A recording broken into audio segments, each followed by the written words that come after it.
فيها اكثر ماهيش تونس اكثر ترانات يجيو في الوقت في تونس سويسرا. قلت مش في تونس. اليابان هي اليابان.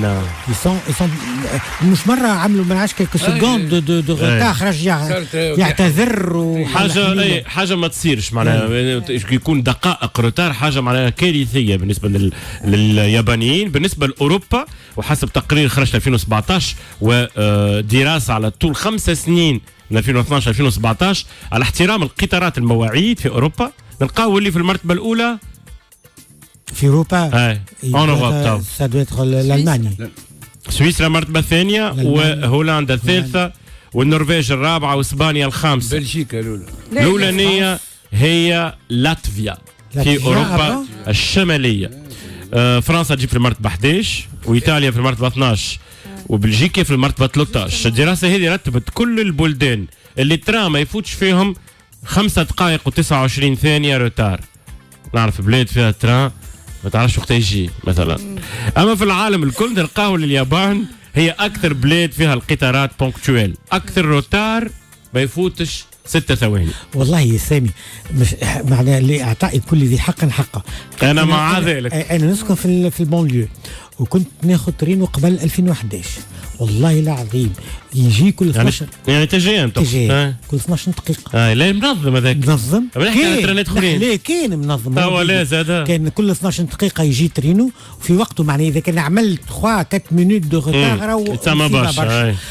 بعد هذاك دخلت يفو دير انا ما عادش ناخذ الترينو خاطر ما عادش منتظم، وما عادش ناخذ ترينو من وقتها، بطلت ناخذ ترينو. لكن بالحق معناها العباد تتشكى منه رغم اللي كان منظم وبونكتويل. فهمت شنو صار معناها كان منظم، شنو صار له مش ولا ما عادش منظم.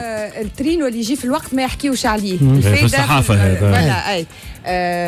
ساشا غيتري يقول si elle vient en retard c'est bien, c'est qu'elle viendra. باش تجي دونك الترينو اللي يجي مخر او موان باش يجي. فما بلدان اليوم كما يجي جنة ما يخلطش اصلا. هو ساشا غيتري مش يحكي على ترينو هذا. بيان سور.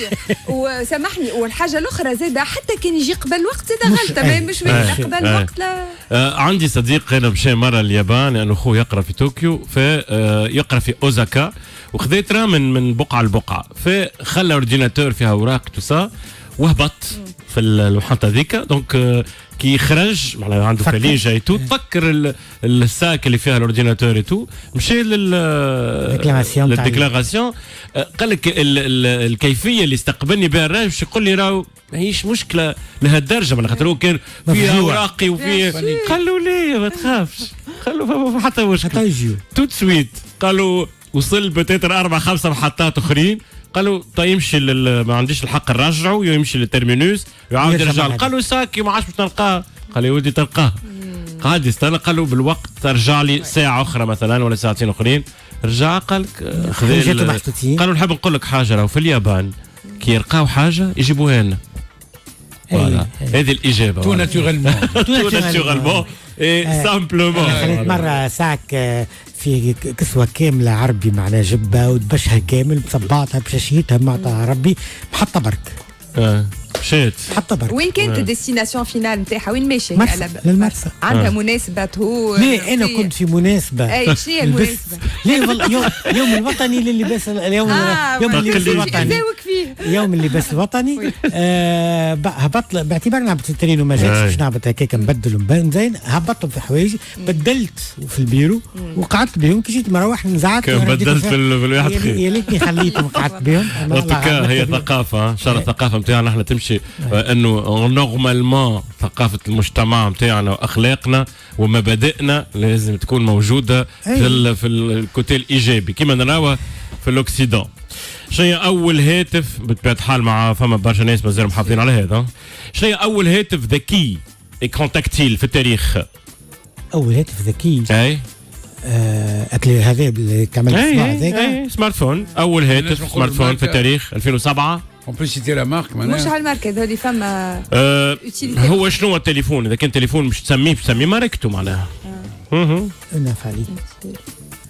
يلا بعد ماهوش ايفون وماهوش سامسونج. يلا راهو توشيبا والتلفازات القديمه على عكس ما ماشي في بال برشا ناس. ماهوش ايفون اللي خرج 2007 وماهوش اول سمارت فون يعني من الشركه هذيا. و التليفونات نتاع الشركه ما عادش موجود. ما عادش موجود. ما عادش تتباع. ما عادش تتباع سمارت فون في الماركه هذه معناها. إريكسون.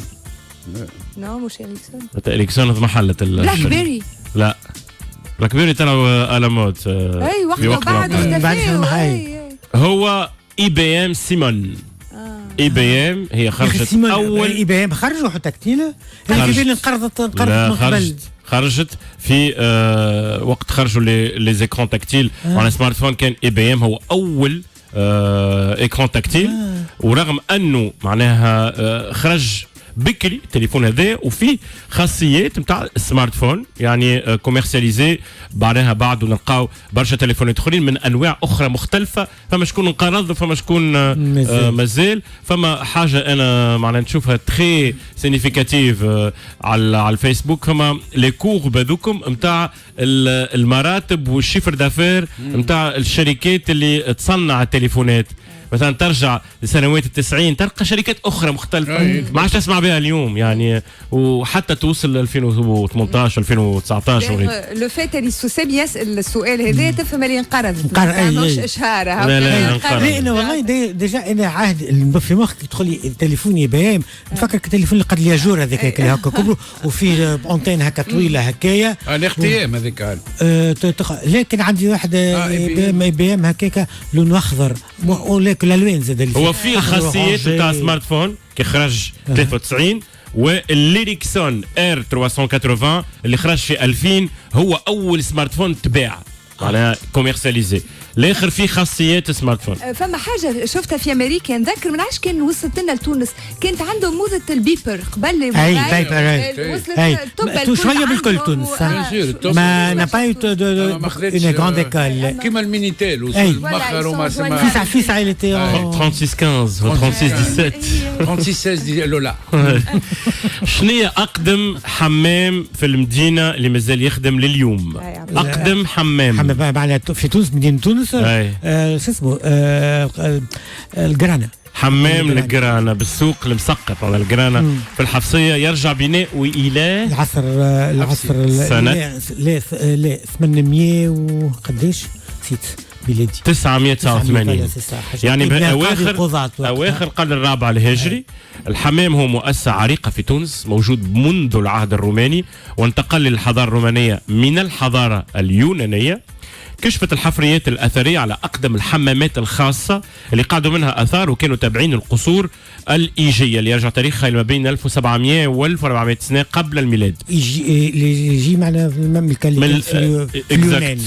الحمامات الخاصة والعامة كانت عندها دور مهم على الصعيد الاجتماعي والصحي والثقافي والترفيهي وكانت من أهم مكونات المدينة الرومانية. الحمام الروماني والبيزنطي كانوا هما المرجع للحمامات اللي تشيدت في الحضارة العربية الإسلامية وولت مؤسسة الحمام ثاني مؤسسة مهمة في المدينة الإسلامية بعد المسجد. أبرز الحمامات الرومانية في تونس هما حمامات تبوربو ماجوس اللي معروفة بهنشيل القصبة في القرن الثالث ميلادي وحمامات بلاريجيا وحمامات أنطونين في سفح ربوة بيرسا بكرتاج اللي ما زالت تحافظ على خصائصها وتفاصيلها.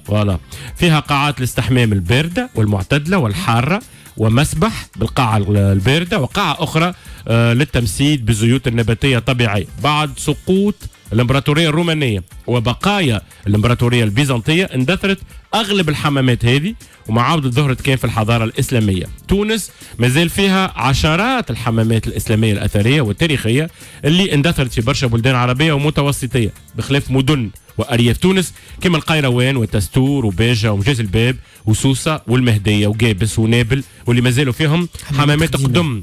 مدينة تونس العتيقة واحدة فيها عشرات الحمامات التاريخية اللي مازالت تخدم وأشهرها كما قلنا هو حمام الجرانا بالسوق المسقف بالحفصية. وآخر الحمامات التاريخية وأضخمها هو حمام يوسف صاحب الطابع بربض بسويقة من مدينة تونس العتيقة اللي تبناه في 1810. هو فما اشكال تاريخي خاطر تو الحمام تاع الجرانا ثابت على خاطر فما نقيشه. فما انسكريبسيون خاطر قاضي القضاة وقتها هو اللي امر ببنائه من المال العام، وخصص جزء منه للايتام اللي ما عندهمش فلوس، عندهم نهار ولا اثنين ما عندهمش يمشوا يغسلوا بلاش معناها للعامه ما عندهمش، والبقيه بالفلوس بتباع في نقيشه. سكيدون منع ثبت التاريخ نتاعو، لكن زاد اللي زاحموا في التاريخ كيف خاطر فتره تقريبا هو حمام سيدي محرز اللي تعمل في عهد سيدي محرز، ومحرز مات عام 1022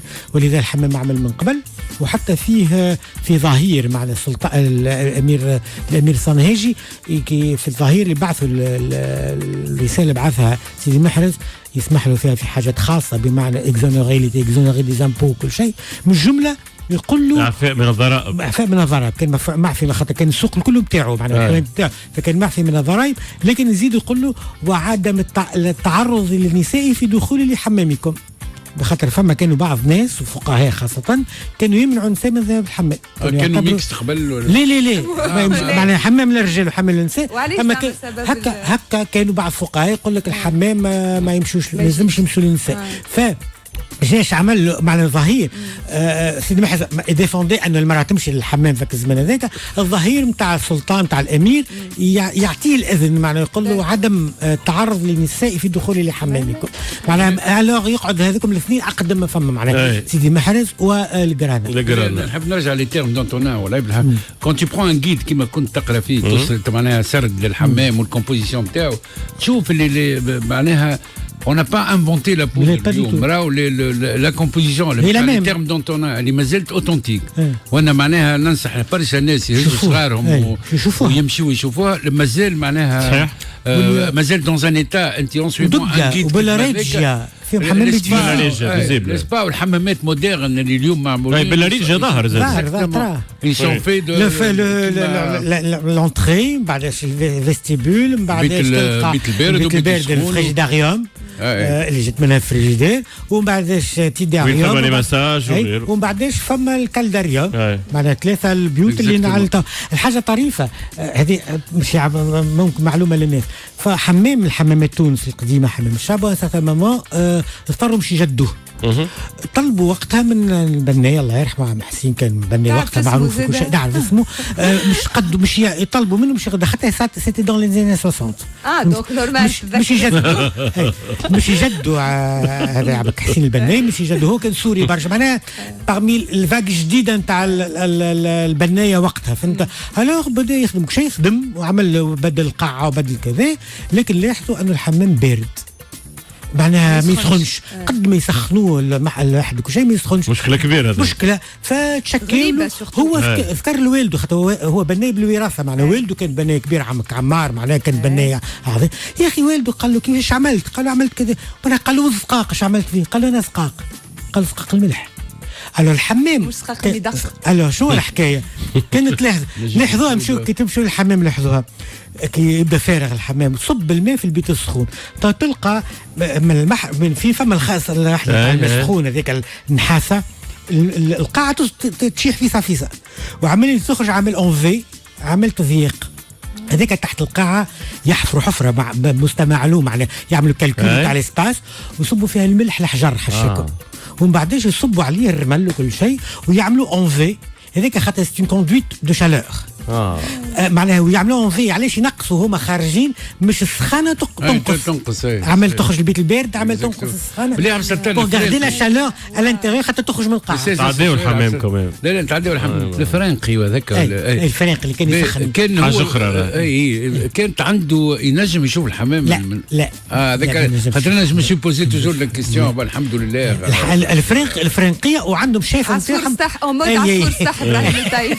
الفرنقي والرايس الرايس اما كان معناها عنده حاجه اسمها القطوس يسيب القطوس البروياغ يسيب في البيت السخون يسيب البروياغ ما كانش يخدم صباح وعشيه معناها ايوه هاي هي الشخصيه الاكثر تجسيدا في تاريخ السينما شارلي تشابلين لا الشخصية الأكثر تجسيدا في تاريخ السينما. البرسوناج أكثر ماهوش شغلو معناها. لا مش شغلو شخص معناها، أما شخصية معناها تقول ما عادش افونس بيتيز معناها. لا علاش يعني شغلو شخصية اي شخصية وشخص خاطر اما ليه معناها تقصد انت مثلا جيزو مثلا اوكي جيزو اكثر شخص مثلا حسب موقع ساندريون فرانس انتر هي أكثر قصة تجسد في السينما، وشكسبير هو أكثر كاتب اقتبسوا منه. أما أكثر شخصية ساندريون شخصية تاريخية، بيرسوناج دو فيكسيون نقصد. أي شخصية تاريخية. وي نجم تقول وي تاريخية صديق معناها ما هيش موجودة في الواقع، مش موجودة بالحق. ماهوش الاسكندر الأكبر ولا معناها لازم يكون شخصية من كما سبايدر مان شارلوك هولمز. هو شارلوك هولمز أكثر شخصية تجسدت في السينما. آخر تحيين الأرقام في 2015 يقولون أن الشخصية هذه ظهرت في 200 فيلم تو جون كونفوندو، ومثلها 70 ممثل، وهذا اللي أكدته موسوعة جينيز للأرقام القياسية، وإن قالت أنه أكثر شخصية جرى تمثيلها في الأفلام الشخصية هذه اخترعها طبيب والكاتب الاسكتلندي ذا سير آرثر كونان دويل في 1886. والشخصية هذه هي شخصية خيالية نتاع محقق يعرف روحه على أنه محقق استشاري، ومدينة لندن هي المقر متاعه، ويعاون رجال الشرطة والمحققين وقت اللي ما يلقاوش حلول للجرائم اللي تواجههم. اشتهر شارلوك هولمز بمهاراته في استخدام التفكير المنطقي وقدرته على التنكر والتمويه، واستخدام معلوماته في مجال الطب الشرعي لحل العقد نتاع القضايا. أول فيلم ظهرت فيه الشخصية هذه كان سنة 1900. من الأفلام اللي ظهر فيهم مستر هولمز ولا They Might Be Gents, Without Clue, The Private Life of Sherlock Holmes وغيرهم من الافلام. و شكون قرا شارلوك هولمز؟ قريت برشا قصص شارلوك هولمز، لكن اللي نتفكروا انه صار شو اسمه هو المؤلف نتاعو صار اللي اخترعه كان في وقت من الاوقات كان يغير من الشخصيه اللي بدعها. اي على خاطر ارثر كونان دويل ارثر كان يغير من يقولها معناها قالها حتى في لي ميموار نتاعو تلمو كبر الشخصيه كبرت على تنسى المؤلف معنا ما يعرفوا شارلوك هولمز ما يعرفوش رغم اللي تي نوبلي نوبل مش حتى نوبلي اللي تي نوبل الكل، لكن كان يقولوا كان يغير منه لانه معناه غطى عليه كانه غطى على ذكرتني نقرا في كتاب العلاء الاسواني والكتاب هذايا ما كنتش نعرف حكايته، اسمه نادي السيارات. انا قريته فوالا دونك تبدا الحكايه بزياره ابطال كتابه اللي مازال ما بداش ينشروا زاروه ويقول له شكون انتم احنا نعرفوك بداق نعرفكم شخصيات تزوروا دونك سي انا مازال ما كملتوش اللي مانيفيك تعرفون برشا الكتاب هذاك الشخصيات تزوروا وتقول له راهو هكا وهكا يدخل كانه في جدال معاهم وبعد وحوايجهم هو اللي مدرسهم هو ما كملتوش. عنده طريقه في معناها سرد الاحداث وتحريك الشخصيات في وسط الواحد على الاسواني طريقه متميزه. مناش كانت صناعه السكادو اول ما ظهر السكادو اللي جلد الناس يلبسوه في المكتب في المصائف في الرحلات عظم كوكي حيوان ولا لا. حاجه جلد الماعز لا ما هو الجلد السعاف اي مثلا السعاف الذهبي تقريبا الخب نجم نقول الحلفه تقريبا سي سا اون فيت الحلفه قريب اكثر. هو اللوزيي الصفصاف. اول شكل نتاع سكادو كان عباره على قفه يعني مصنوعه من اللوزيي داير يحطوا فيها العنب ويحطوا فيها اللي هو اللوح والعواد نتاع الصفصاف يشبه برشا الحلفة هو. الناس كانت تصنع البانيه من النبتة هذه وتحط فيها حاجاتها وتهز على ظهرها في وقت يتنقلوا، وبعد ولاو في القرن السابع عشر يصنعوا ايدين للقفة ذي. هذا كان من اللوح اللي باش يحطوه على كتافه معناها.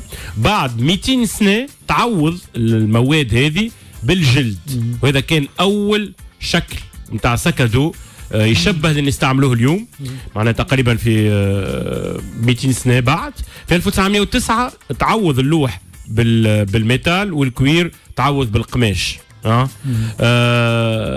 فما رجل من النرويج يجعل الفاضل في اختراع سكادو مودرن هو فرديناند بيرغان، كان اول موديل كيما التصويره تنشوفوها على الباج اف ام على الباج فيسبوك بتاعنا، واللي هي معناها الوجه المودرن للساكادو كيما بعد كذا بيان سور حسب الاشكال والماركات وغيره وللاستعمالات. كنت هسه كادو في الليسي؟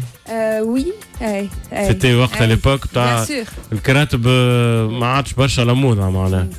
انا كرتابه انا ما عرفتش احنا جيل كرتابه. ما عرفتش كادو كان ابخي في التوا معناها التوا هي احنا جيل معناها التوا نستعمل برشا الكادو. تفكر كان كرتابه فيها كرتابه فيها نحطوها على ظهرنا بدات هكاك بداو يحاولوا شوي بشوي كرتابه. في بالك الموديل هذا عبد الستار، الموديل هذا الكلاسيك بتاع الكرتابه رجعوا له برشا ماركات عالميه، رجعوا معناها ريفيزيتي، رجعوا له معناها ما انا عرفت ساكادو بيان سور ماركات والوان مختلفه. انتم صغار بارك الله عليكم.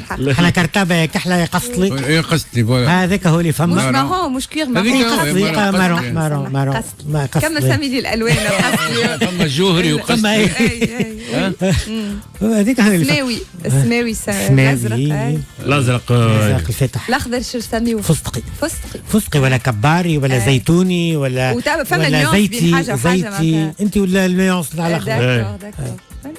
يلا نعطيكم سؤال.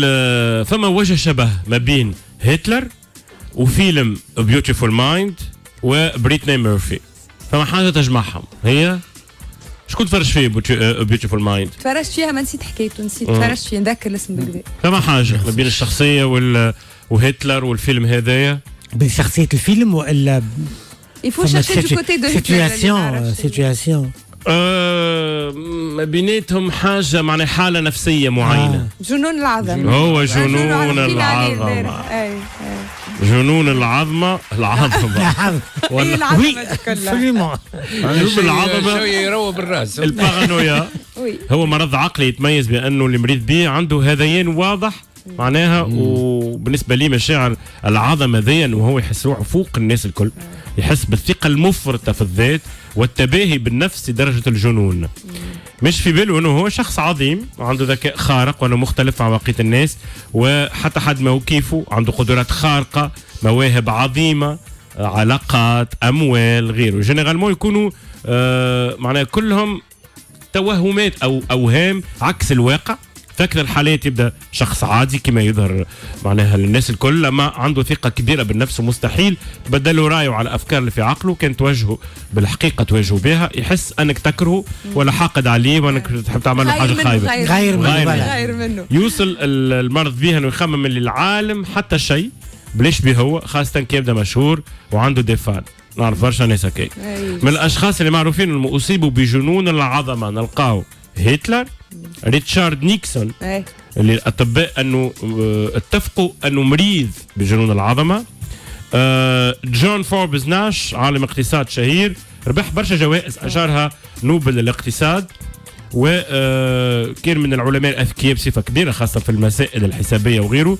تبدلت سلوكياته وسلوكه ونظرته للناس، ولا بالنسبة لي حتى لزوجته وغيرهم، ولا معناها الأطباء بداوا في علاجه كان في ستاد افانسي لدرجة أنه خمم من الحكومات بعض الطب باش يقتلوه نظرا لأهميته ومكانته، وتعاملت قصة حياته ومعاناته في كتاب ومنها جاء فيلم شهير عقل جميل بيوتيفول مايند.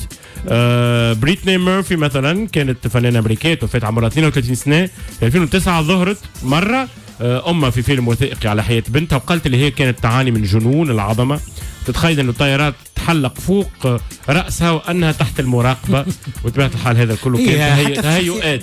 شخصية تاريخية نيرون كان